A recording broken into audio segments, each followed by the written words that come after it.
जय श्री राम।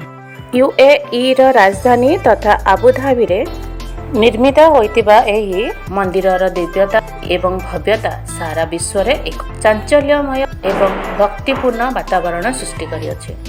एही हिंदू मंदिरर भीतर एवं बाहर पार्श्व निर्मित होइतिबा प्रत्येकटी कारुकार्यरु हिंदू धर्मर महान ग्रंथ तथा रामायण एवं महाभारतर मूल्यवान संदेश बा मेसेज सारा विश्व को प्रभावित करुअछि।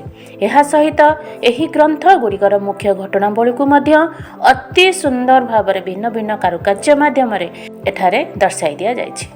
एठारे दृश्यमान हेउथिबा समान आकारर असंख्य कोठरीर समन्वय रे ठिया होइतिबा एही स्तंभटी सारा विश्वर एकता को दर्शाउछि। अर्थात एहीपरि सारा विश्ववासी जदि जाति धर्म वर्ण वेशभूषा एवं भाषार भिन्नता सत्वे समस्ते समस्तंकर अनुकूल एवं प्रतिकूल परिस्थिति रे साहाय्यर हाथ बढ़ाई पारिबे एवं एकतार भाव जागृत करि पारिबे, तेबे सारा विश्व बहु शीघ्रतार सहित उन्नतिर मार्ग रे जाई पारिबो।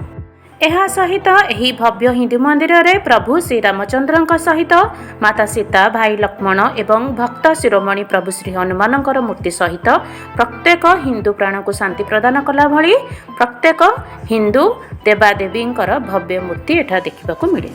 एठारे मध्य सौर जगतर संपूर्ण सिस्टम को दर्शाई दिया जायछि। वास्तव में एही हिंदू मंदिरर सौंदर्य अत्यंत मनोहर एवं हृदयस्पर्शी अटे। जदि वीडियोटी भल लगी तेबे लाइक शेयर कमेंट करंतु एवं एही परि वीडियो देखिबा पई मो चैनल को सब्सक्राइब करबो भूलिबेनी। Thank you for watching.